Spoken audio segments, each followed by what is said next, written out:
Hello and welcome to this combined New Zealand Initiative and Free Kiwis podcast. My name is Oliver Hartwig and we are joined today on the interviewing side of the panel by my colleagues Michael Johnston and James Kierstead, and we have a very special guest in our podcast studio, and that's Lord Sumption. Welcome to you.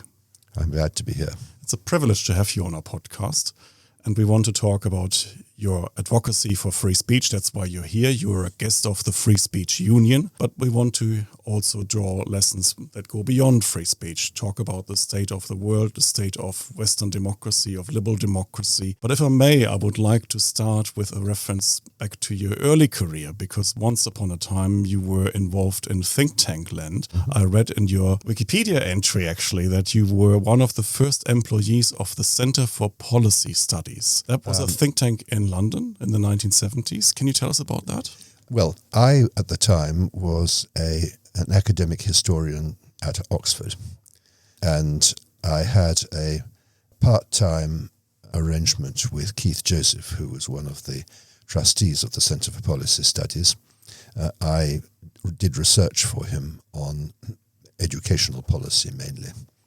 At the time, Keith Joseph was leading the movement away from managed economies of the kind practiced by the 1964-1970 Labour government, and to a significant extent also by the Conservative government of Edward Heath.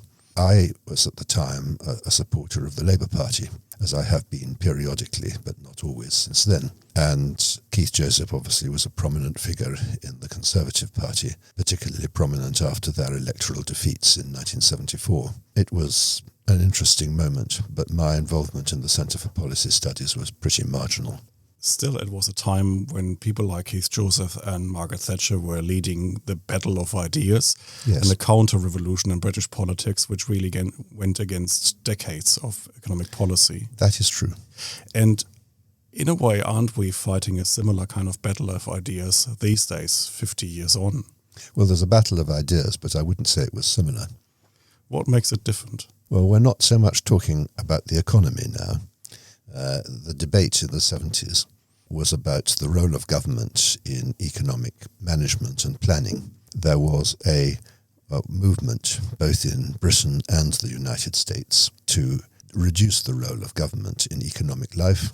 Part of its inspiration came from Milton Friedman in Chicago, whose views were very much more absolute, and I was going to use the word extreme, but they were certainly more enthusiastic, let us say, than those of either Keith Joseph or Margaret Thatcher. Margaret who Thatcher, were basically pragmatists. And Margaret Thatcher was also very heavily influenced by Friedrich Hayek. Yes, she was. Friedrich Hayek, of course, was an idealist. He had prescriptions for reordering democracy, which were totally unrealistic in themselves, but they did respond to real issues and real problems, which Hayek was very eloquent in identifying. Hayek, of course, was not just an economist. He had his first degree in law. That is true, though I would say that he was really a constitutional theorist rather than a lawyer. No doubt the background in law explains much about him. And then later, I think he also had a degree in psychology. I didn't know that.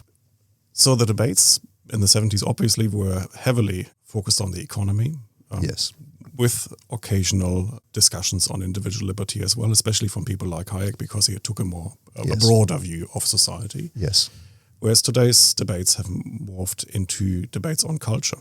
Yes. I mean, I think that Hayek is just as relevant to today's issues as he was to the issues that dominated the 1970s. But that tells you more about Hayek himself than it does about the 1970s or indeed today. Perhaps we might actually see the debates today as being more fundamental. Would you agree with that? I mean, it seems to me, economics are very important, but now we're talking about things like free speech, which personally I would see as a foundational value of liberal democracy. Yes. We can have more superficial, I would say, debates about how the economic order is arranged, the extent to which taxation is desirable and redistribution of wealth and those kinds of things. And those debates can happen very happily within a broad framework of liberal democracy. But now it seems to me that we're talking about things that are much more fundamental. I agree with that, and much more fundamental, it's fair to say, than anything that in practical terms the Centre for Policy Studies was concerned with in the 1970s. But we're really going back well beyond Hayek. what we are actually debating nowadays are the issues which were first very clearly raised by John Stuart Mill in the 1850s and 60s, because he recognized that the great enemy of liberal democracy and of free speech was not governments, but movements within the population, the conflict of different groups of citizens. Mill believed that the conventions of the majority had a propensity to oppress minorities who might be the source of the most original thinking in any society. And that certainly was a perception that I think was important and right. But we have managed today to take this further. We have created a situation in which the means of communication, primarily the internet, enable really quite small minorities to oppress majorities, or at least those members of majorities who choose to express themselves freely and step out of line. That's a new and potentially quite sinister development. But what we are really concerned with is how we deal with disputes between different groups of citizens, never mind how big or small they might be. The basic function of democracy is not, in my view, the pursuit of some moral ideal. It is essentially to reconcile people with opposing interests and opinions. The opposing interests may have a large moral element, but the essence of democracy is participation and not moral purity. We need, in order to be able to participate, to be able to have a free discourse about major issues. And the threat that the opposition to free speech poses is that it may suppress the one function that democracy has traditionally been good at achieving. How did we get to that point? You mentioned technology as one of the factors in this development. Well, I think there have been two main factors. One is the decline of individualism as part of our library of political knowledge. I think that Mill was nothing if not an individualist. There is a much stronger tendency nowadays to feel that what we need is a collective view, that individualism is selfish, destructive, and that a society should have a common view. This is a wonderfully romantic idea, which I suppose owes its intellectual origins probably to Rousseau. Mm-hmm. But what it discounts is the individuality and curiosity of human beings. We cannot achieve a common approach to major moral or ethical dilemmas because people will dissent. The only way you can achieve commonality in that situation is by coercion. And what we are now seeing is an attempt essentially to coerce people intellectually into a particular series of pigeonholes. That's one development. But the other one, I think you need to look back over a longer historical period. Tolerance is not natural to human beings. The natural default position of human beings is the kind of situation that you had for most of human history before the 17th century, in which beliefs about primarily religion, but also about the natural world, were determined by authority. We created, in the course of the next 4 centuries, starting perhaps around the middle of the second half of the 17th century, a world in which there was no such thing as heresy.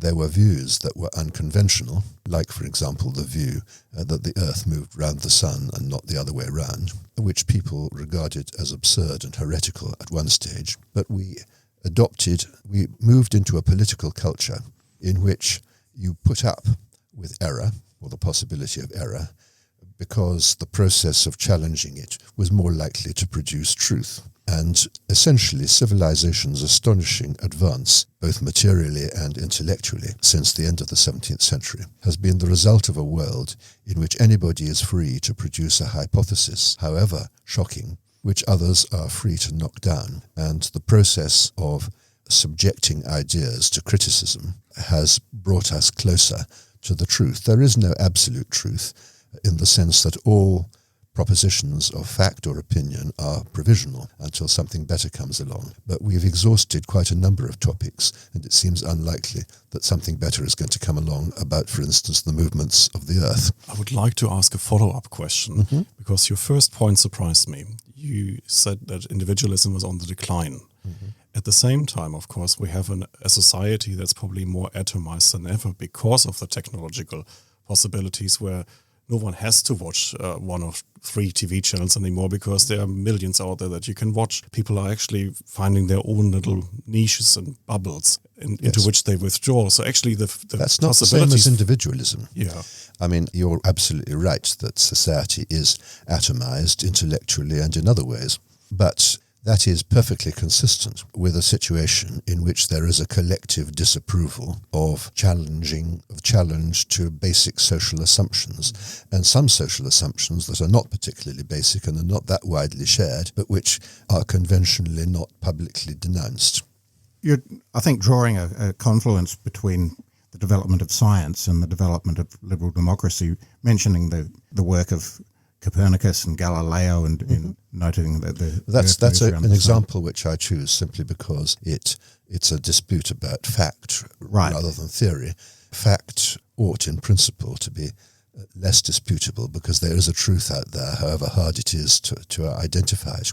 So we do see that confluence, I think, though, and perhaps we could refer to the work of Karl Popper, who, of course, was both a political philosopher and a scientific philosopher. He was the most significant advocate of the process of action and counteraction intellectually, which as a mechanism for arriving at the truth.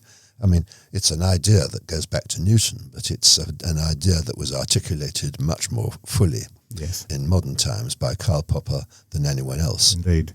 So there's a puzzle here for me that I'd be interested in your reflections on. I've just been listening to Konstantin Kisin speaking to the Alliance for Responsible Citizenship, and he opened with the observation that the underpinnings of free speech and indeed open society are spiritual in nature. I don't know if you agree with that, but if you do, how do we reconcile that with the secularization of society at the same time that open society is starting to be a real phenomenon? I'm not sure I know what it means to say that the origins of free speech are spiritual. I wouldn't have put it that way. It seems to me the origins of free speech lie in a pragmatic recognition that hypothesis, observation and rational argument are useful ways of arriving at both an answer that we can all, most of us, accept, and at something that seems likely to be closer to the truth than anything else. Yes, I agree with that, but I'm wondering if the origins of that notion itself may have been in a Christian worldview. And the way I've heard that articulated is that the idea that souls are equal before God was a very important idea in the development of that notion, that human beings have some fundamental equality, and that without that we're stuck with a less egalitarian perspective. Well, democracy is built upon the proposition that although none of us has a significant influence on political outcomes individually, we all have an equal right to have our views, however prejudiced or ignorant, taken into account. So we have one vote each. It's absolutely right that one person, one vote is grounded in notions of equal participation. I wouldn't say that had anything to do with the Christian notion that all souls are equal. Moreover, Christian institutions have, on the whole, given the lie to that institution for most of their history. Yes. Maybe this is a good time to come on to universities, actually, because it does strike me that, so Oxford, where you taught, for example, if we go back far enough to the 19th century, say, Oxford itself had a particular moral view that it pushed, right? You had to be Anglican, you had to agree to a certain number of articles of Anglican faith. And for much of their history, Western universities were basically... You had to pretend. By the late 19th century, you had to just pretend to. But, at least on paper, for most of their history, the oldest European universities were Christian institutions. Now, yes, but that ceased to matter quite a long time before. I think it probably ceased to matter in the 17th century. So there was a long process whereby, what they were sort of officially standing for stopped being so important, and really they became engines of enlightenment and debate and discovery. Yes. And I think that process seems to have been, seemed to have been completed in the 20th century, where these ideals were sort of openly espoused by most academics. That open debate should be a thing, there should be no ideas that are sacred, and so on and so forth. And now it's kind of terrifying because it's starting to look like universities are taking on a substantive moral view again. This time it's not Christianity, it's whatever you want to call this current ideology of diversity, equity, and inclusion. So is it possible that what we experienced in the 20th century or maybe 20th and 19th century was just a kind of blip, and that these institutions are actually kind of returning to type, which is their nature as moral institutions? Well, one never knows whether something's a blip until it's finished. I suspect that the traditional view about the advantages in the academic world of debate will survive and ultimately prevail. What is much more difficult to say is how long this will take.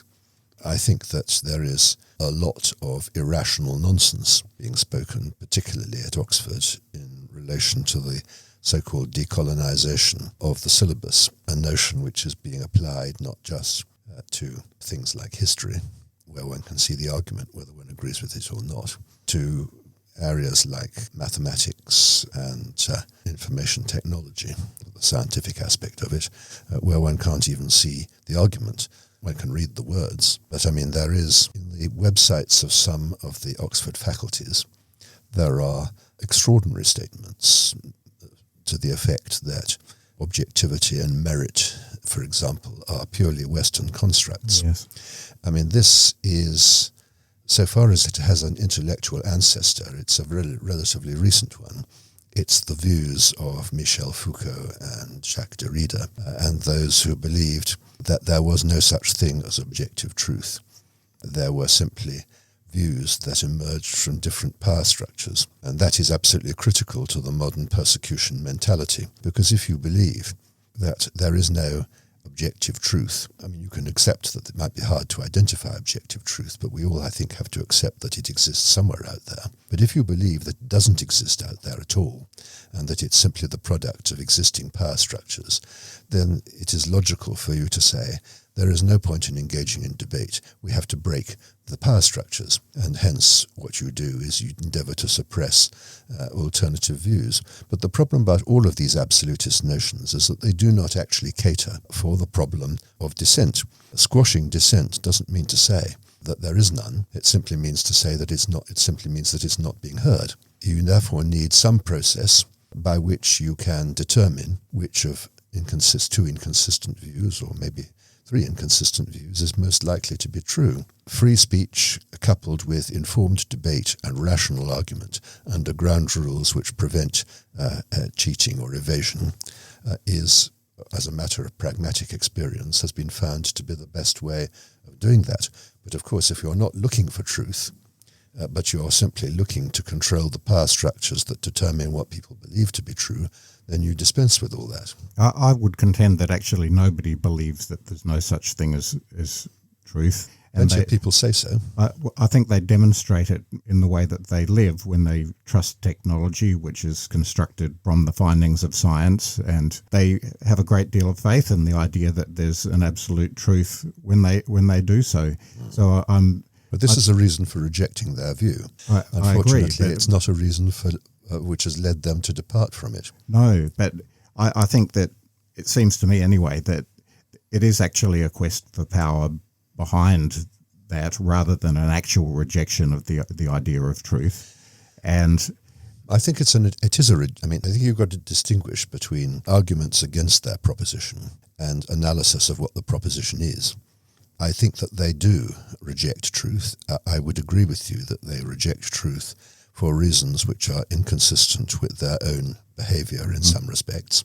And that may be an argument one of many arguments for saying that you should not reject truth. But I think that's undoubtedly what they are doing. And it is in order that they can say that ways of thinking which are not associated with the European intellectual world and with the world of states that were once colonial states are just as valid. I mean, in Oxford, the former director of the Pitt Rivers Museum called in an African shaman in order to divine which items in the collection of the Pitt Rivers might have been removed without the consent of the tribes. The idea that a better way of doing this might possibly be to research the provenance of these objects seems to have been implicitly rejected. Well, there's an example, a particularly ridiculous example as it happens, of the extremes to which you can go if you believe that truth is basically subjective. Or if you use the idea that truth is subjective in order to advance a different agenda. And perhaps that's overly cynical of me, but you may be right in saying that these people are actually hypocrites. They don't believe their own view. And I suspect that may well be true of some of them, but not all. It is, and after all, the decolonization movement has been effectively forced by the university on individual faculties. I think it's mystifying, but I mean, what they are after, I think, is power, but of a fairly localized sort. I mean, they are interested in intellectual power. They're interested in the power and prestige of their own positions within one of the more famous of the world's universities. I mean, we've been talking about Oxford because I happen to know more about Oxford than any other university. I was there both as an undergraduate and as an academic. But Oxford is by no means the worst case in the UK.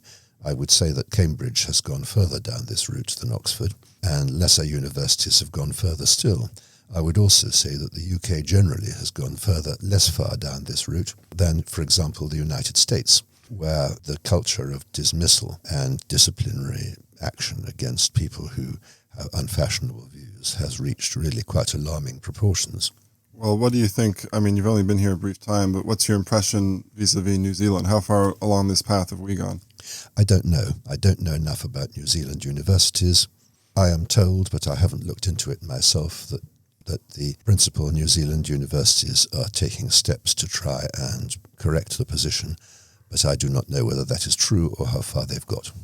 Well, there is a move here to decolonize as well, and of course in New Zealand, because it was a British colony and there was a pre-existing people here, the Māori, there is a move to infuse the science curriculum in schools and at universities with Māori traditional knowledge. Yes, well, I'm aware of the debate surrounding the letter to the listener. Right.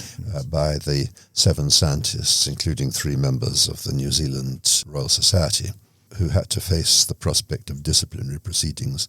To my mind, this was a particularly extraordinary thing. I haven't read the charter of the New Zealand Royal Society.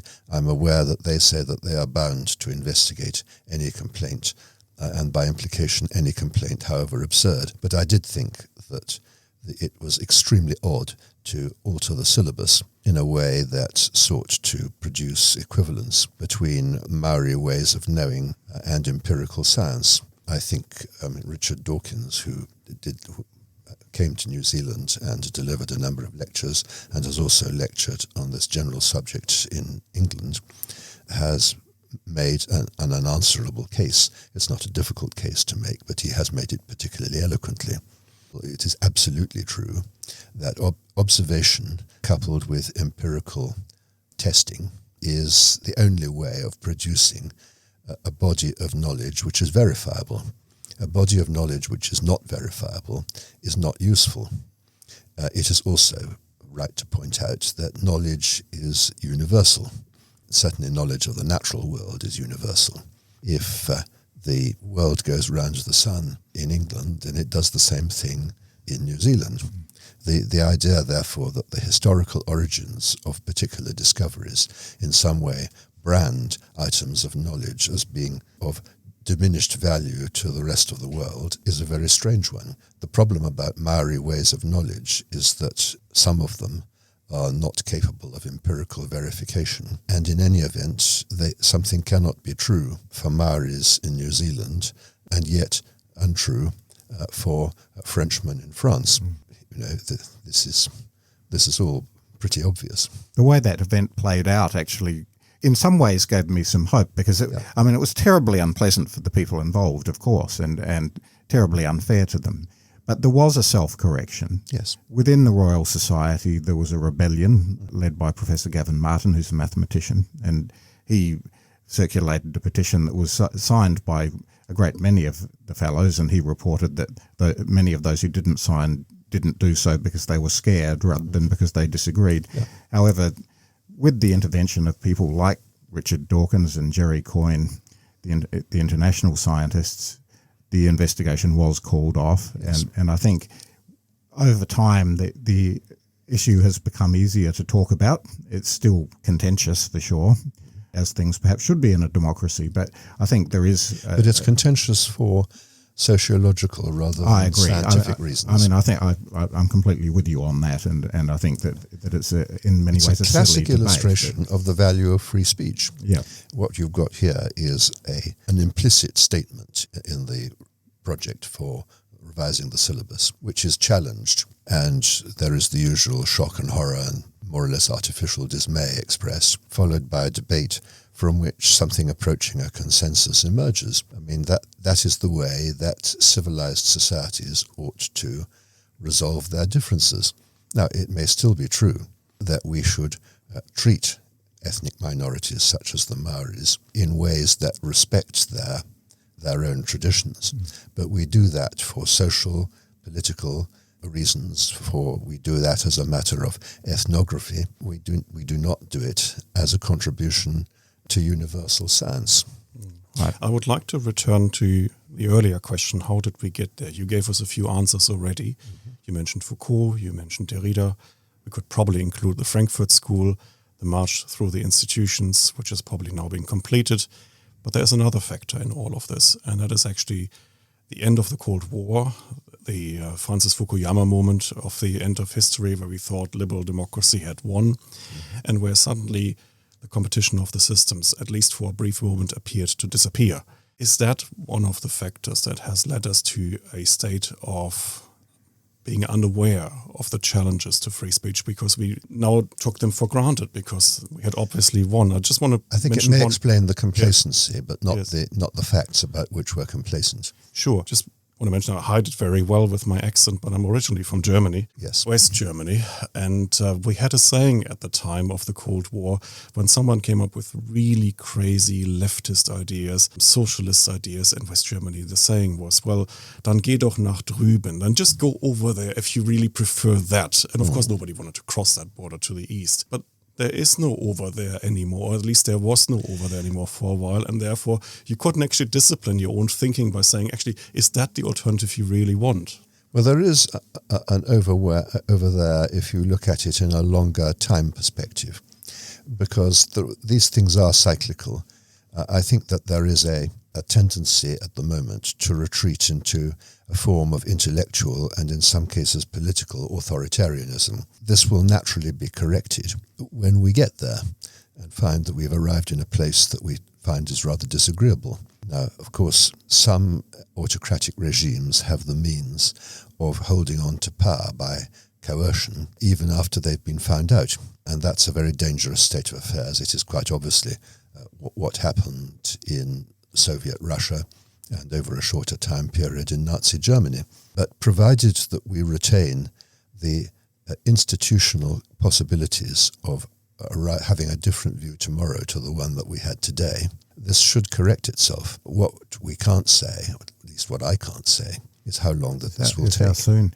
Although earlier James alluded to the possibility that open society, liberal democracy is a blip, and your comment was it's too early to say. You can't tell until things play out. And I very much hope you're right that these things are cyclical. But I would say that the Enlightenment of the 18th century is pretty much unprecedented in human history. I know that we could look to some of the ancient world, and James is a scholar of ancient Athens, and they experimented with a ancient sort of Athens wasn't that tolerant. Well, quite. Well, of course, they killed Socrates. There's actually a big scholarly debate on this, which I won't go into, but there are scholars who think the execution of Socrates was actually an extreme outlier, and in general, they didn't persecute intellectuals. However that may be, I guess what I'm asking is what is the evidence that it's cyclical?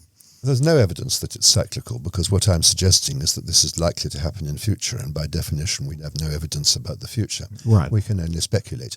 But I mean, I think that the point that you're making is that democracy and free speech are not natural default positions of humanity. I'm a psychologist, and I completely agree with you earlier about free speech. Yeah. And that's absolutely true. They are artificial constructs. They are the product of a particular culture, and all cultures are inherently fragile.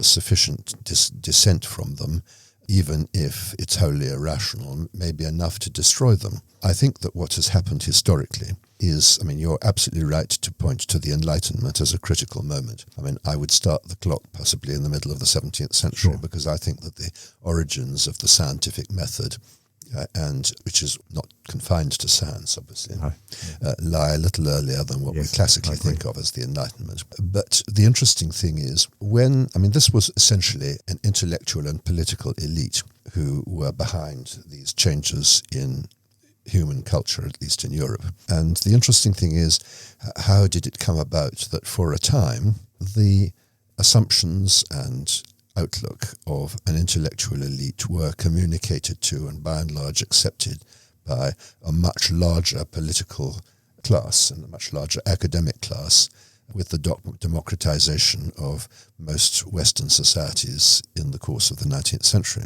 And I think that the answer to that, or at least part of the answer, is that the 17th, 18th and 19th centuries were essentially hierarchical societies which were based on a very large measure of deference, not just to expertise, but to the conventions of a class that had previously had more or less a monopoly of political control and intellectual influence. A large part of the explanation for why we have lost some of that culture is that we have lost respect for hierarchies.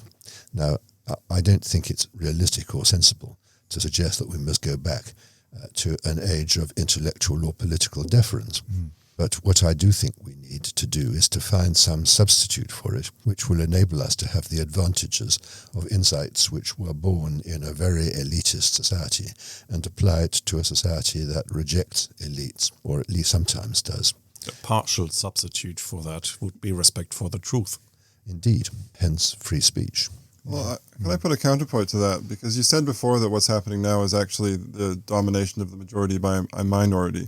Well, not in all areas, but I think it's that is a possibility that the internet has opened up, which in some areas, for example, transgender, has enabled minorities to control the intellectual temperature. Right, and sometimes they're actually experts, or they are people posing as experts, right? So part of what's happening now is that people are giving too much deference to supposed authority, right? Because the universities are saying, this is how gender works, there's an infinite variety of genders, there aren't two sexes, and people just seem to go along with this without testing it in many cases. I don't think that's because of deference, intellectual or otherwise.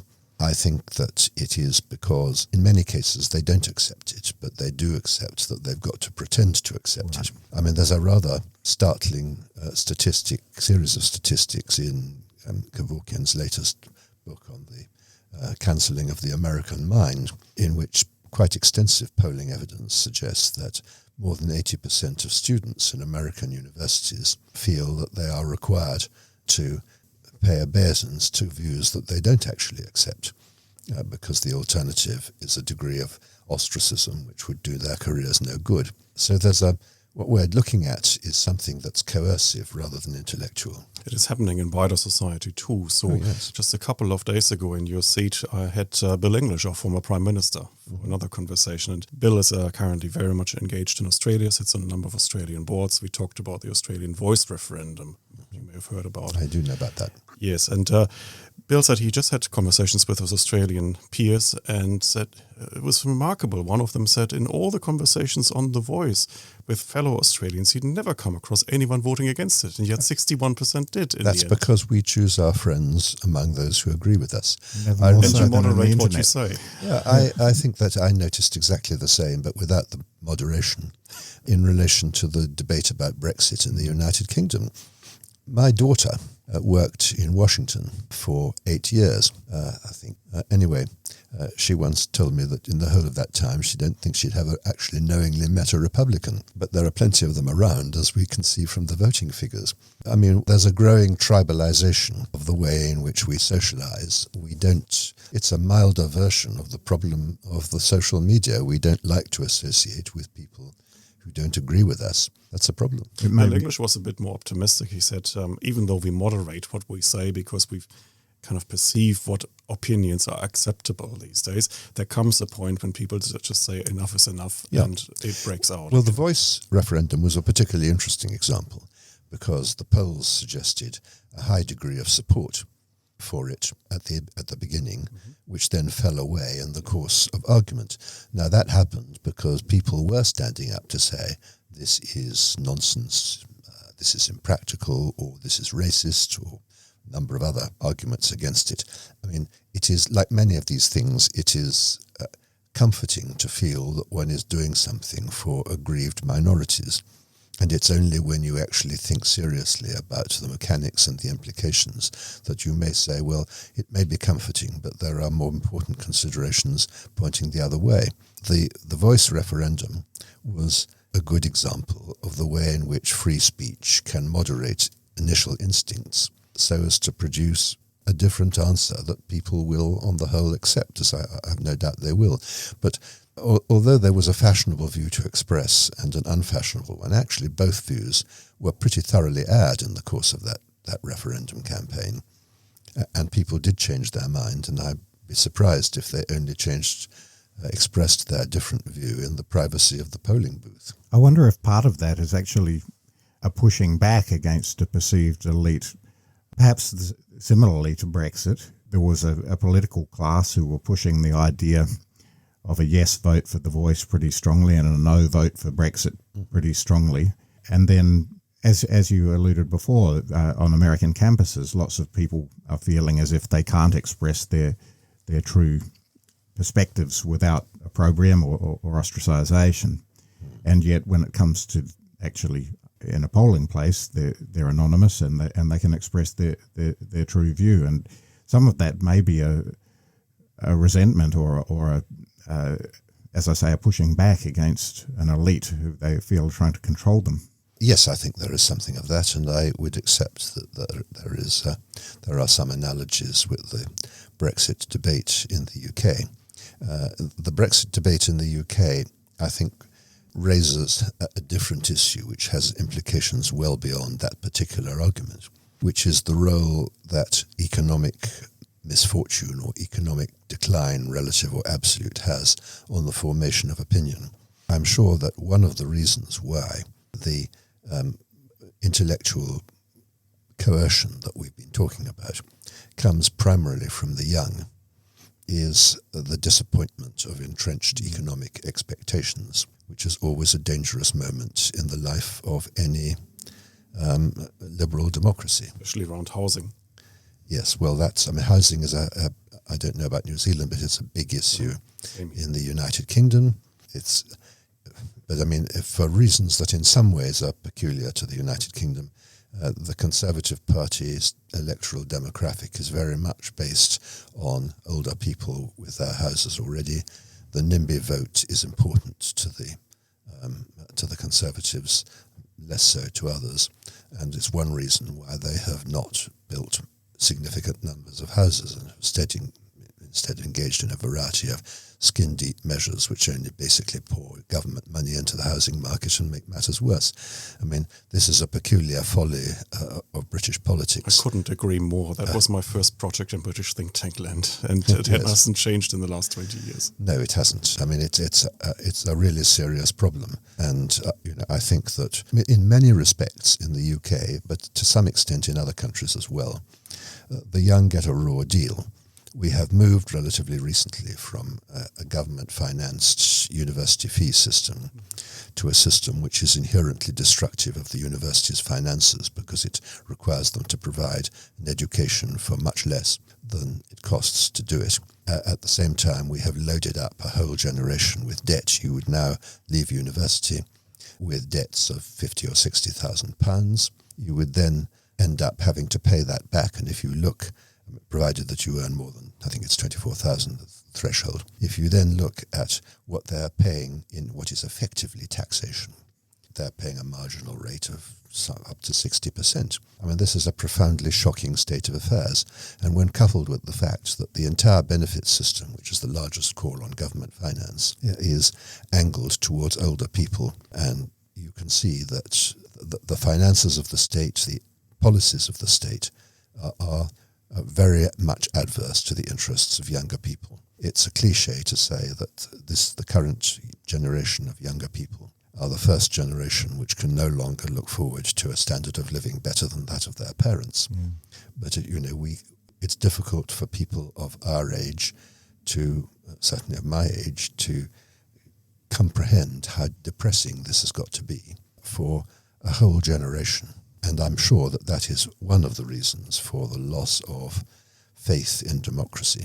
And it's a very important observation. And in some ways it brings us back to Oliver's opening of the conversation, alluding to the economic debates of the 1970s. And although clearly, as we've established, the debates now are very different, what you're saying is that it's at least partially got an economic basis, that this disappointment of expectations, especially for young people, which I think is absolutely right. This is something that we can address through sensible public policy and do something about in a very practical way. Yes. The wider cultural issues are much harder to address from public policy, but things like that we ought to be taking much more seriously. Yes, I think that's right, and it would be a better background against which to conduct the fight back against intellectual coercion. There is a theory in economics, I think, developed against the backdrop of South American politics, the idea of an undeserving capitalist class. So where you perceive as a population that there are undeserving capitalists who got rich on the back of corruption and other evil practices, you feel that it's your right to punish them by going against the system that made them rich in this undeserved way. That's obviously that has been an important factor, particularly since the financial crash of 2007-8. The undeserving capitalists that were branded as such in the UK were bankers who received very large bonuses. I mean, I don't think I would defend that state of affair. I have no problem about people getting filthy rich. Indeed, I think that a society in which you can't get filthy rich is going to be a poorer society for everyone. But I certainly think that the way that assets were distributed in the banking industry was both politically destructive and probably contrary to the interests of the banks themselves. So to use maybe a biological metaphor, the body of a politic in Western countries is weakened because of issues like housing, because of declining education standards in our schools, because of a perception of unfairness in society, and therefore it's capricious patterns of inequality. I don't think that the population at large is particularly egalitarian, but I think that they find the capriciousness of the factors that determine whether you're rich or poor is repellent. And because the body is weakened, it is susceptible to a virus like anti-liberal sentiments. Yes. What does that mean then when you look into foreign affairs and geopolitics? So we have weakened Western societies, weakened Western democracies, and on the other hand, we had, at least for a while, seemingly, or at least relatively successful authoritarian regimes that then seem to have some sort of appeal to at least some groups within our societies. In China? Yes, but not just China. I mean, for a while, even Turkey looked good. Not anymore, of course. Even Russia looked interesting because at least this strongman cult. Of course, this is all falling apart now, hopefully. Yes. But for at least a while, that seemed inspirational, and especially the Chinese case. It's exactly like the way that people thought about the Soviet Union in the 1930s. Yes. Or even, dare I say it, the Nazis in the 1930s. It was disturbingly fashionable in some Western countries to among the intellectuals. Right, exactly. Well, yes, except I think that there's a difference between attitudes to the Soviet Union and Nazi Germany. Admiration of Nazi Germany coupled economic admiration with much more ideological admiration. There were lots of people who did not admire the ideology of Soviet Russia, but who did admire what it had achieved economically, partly because they either shut their eyes to or were ignorant of the staggering human costs. Well, John Maynard Keynes published his general theory in German with a very embarrassing foreword. So to all Keynesians, saying that Hitler got it right. Basically saying that his theories would be more easily applied in a system like Hitler Germany. And I think he was wrong about that as much. I think he was. Of course, he was wrong on many things. I think. But he was wrong to think that despotism makes it easier to have the kind of economic system that he envisaged. Yeah. And even in the mid-1980s, the best-selling economics textbook in the world, Samuelson's Economics. I studied that. That was my primer in economics. it contained a paragraph in the mid-1980s that the Soviet Union was an example that a centrally planned economy can work and thrive.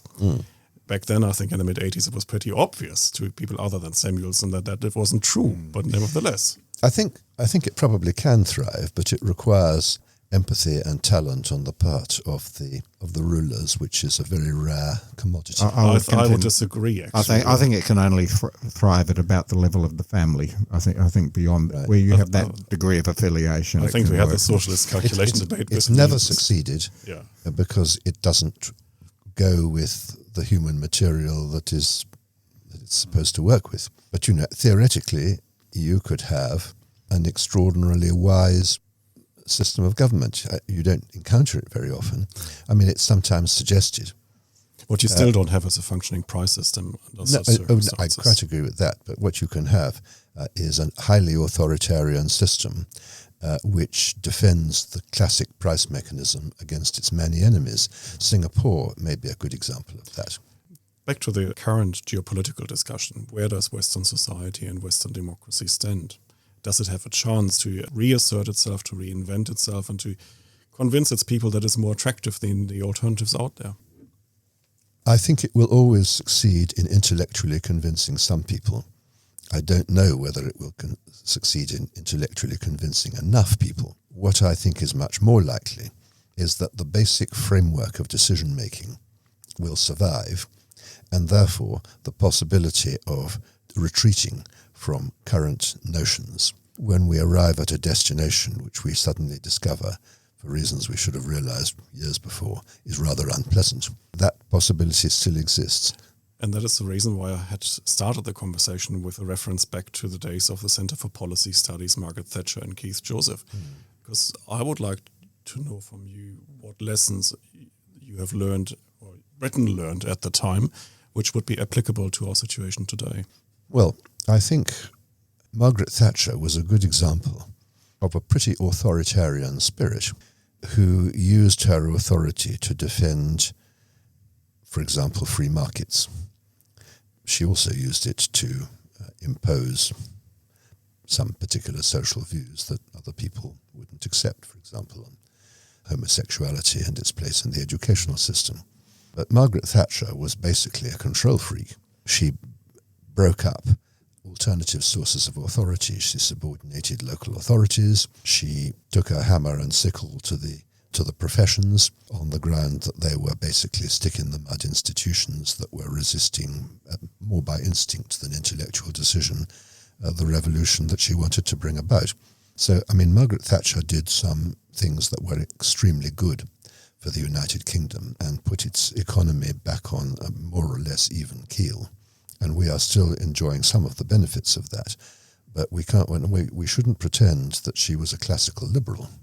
Also, I think that those kinds of economic revolutions around the world, one of the things that they did in the United Kingdom, in New Zealand, Australia, was to move the model of the university from what I would say was a traditional scholarly model to a much more commercial one. There was a decision that we needed more people with degrees for some reason. I don't know what that reason was, but now we have approximately 4 times the number of undergraduate, proportionally 4 times the proportion of the population getting undergraduate degrees than was the case prior to that. And I actually think that commercialization of the university is one of the big reasons for its demise as a true scholarly institution. It's not the only one. It was unsuccessful even on its own terms, at least it was in the United Kingdom, because one of the things that it did was to promote the more abstract approach to, for example, the natural sciences that were characteristic of universities, as opposed to the practical engineering skills that had previously been taught in polytechnics and engineering colleges.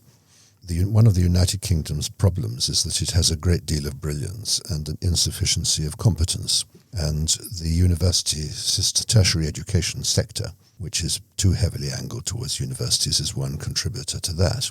I think that the commercialization, at least of the universities in the UK, I think was very much more characteristic of what happened in this century after Mrs. Thatcher had gone. The Brown Report, which basically treated universities as students were consumers, universities should teach whatever the consumer wanted. The idea that they might be there so as to learn some things that they didn't necessarily want to learn, but which had objective value, doesn't seem to have occurred to Lord Brown.